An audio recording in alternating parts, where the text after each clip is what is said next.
Ahoj, naše milá Laskonko. Konečně se mi povedlo dát dohromady ty mý nešťastníky, aby ti odpověděli na tvé otázky, který si poslala ve svém videodotazníku. Nebudu zdržovat, půjdeme rovnou na věc. Čendo, jak to teda vlastně s těma dózama bylo? Takže, drahá Elišo, pod růžkou vyhození z kapely jsem byl donucen udělat tohoto perfektní video. Otázka číslo 1. Ty dělaný dózy, hele, vykažteme se na nějaký takovýhle pózy, stejně kde jenom od tebe, o mě a od Fíko, because yes, you know it, jasný. Takže, to máme. Co se týče prstů v píče, Děkujeme Čendovi. No a dalším bodem programu byly nějaký ty taby. Tak to asi taky necháme na tom Čendovi. Otázka číslo 2.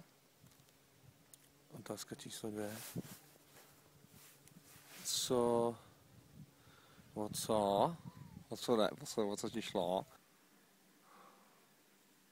Jo, ty akordy. Hele, ty akordy, jako jestli s tím máš problém, tak samozřejmě řekni Pepikovi Satrianimu a mě, že jo, a před nějakým koncertem. I mi strašně tady zima, držku mám s perlou.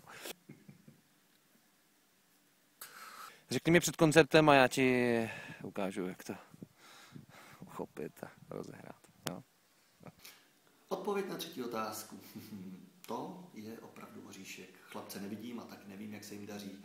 Nicméně díky zázrakům moderních technologií jsem chlapce donutil, aby zprávu o tom, co dělají, jak si počínají, poslali prostřednictvím nějakých videoreportů. Popravdě řečeno, jejich snaha byla velice amatérského charakteru. Nic, můžeme mluvit o štěstí, že jsme z nich alespoň nějaké první pokusy dostali. Ostatně posuď sama, Lasko Minko, jak se s tím naši hoši poprali. C4? Jo, C4. Ty vole, Petře. Ahoj. Ahoj, tak jsem momentálně v IKEA, protože zařizuju teďka nový svůj barák.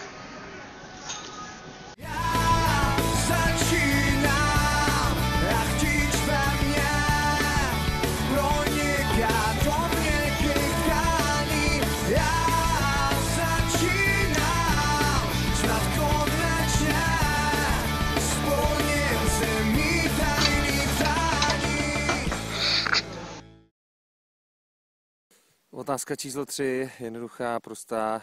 Kde jsem? Jsem na horách. S kým tady jsem? Vám to nic není. Ale jsem tady s kámošema, dělám s nima na novém albu. To jako klukům spoustu říkejte.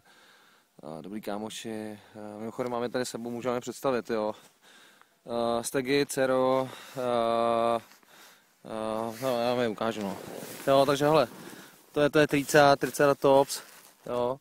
Stegy, Stegosaurus, tady to je Fary, mu říkáme Parosaurophalus, složitý jméno, takže čipady, jo. A tohle to je žralok bílý, lidožravý, takže jsou kámoši, s nimi tady paříme.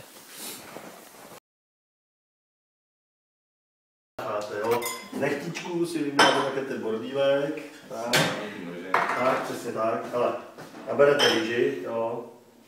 A teď uděláte takovou housenku, kterou teďka rovnoměrně musíte takhle těma pazourkama pěkně rozmatlat. Takže chyťte toho lososa, jako myslíte zabijete. Teď se tím natáhne. Položíte toho hada. Avokádo. Uděláte mu takovouhle krásnou. A zkusíme kedlubu. Toho Japonci neznají. Ale nevyržující. Tak. Teďka, hele, umění balit sushi. Sushi je prostě Prostě v dobrým grifu a v dobrý podložce. Podle mě, A co teď jako dělat? musíš to tam zahňácat a jedeš a rohoškou, jo, držíš toho busta, položíš ho sem, pomeješ si ruce a hele, nůž musí být vždycky v tom namočený, jo. Ve studený Tak vodě. určitě, ve studený, dáš si to také na půl. A tohle je pro kuchaře to nejlepší, tomu se říká zmetek. A to totiž je super, když pak už sežereš. Toho biskupa. Přesně, biskup je pro vás, kluci, tady dneska.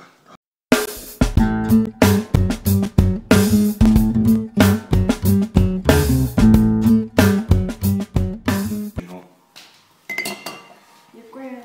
Vršovické. Vršovický suši, který se může hned sežrat. Tak už jdeme do finále. A za všechno vážně dík. Ne, teďka vážně. Poslední otázka. Kdy se vrátíme do Prahy? Sama se viděla, je to těžký. Ten je tam, lyžuje, ten je tam, nakupuje, ten je tady a vaří. Nicméně do té Prahy se dostaneme. Konkrétně, co to máš s očima, 21. února budeme v Meat Factory pěkně půlit medičky. Takže přijďte.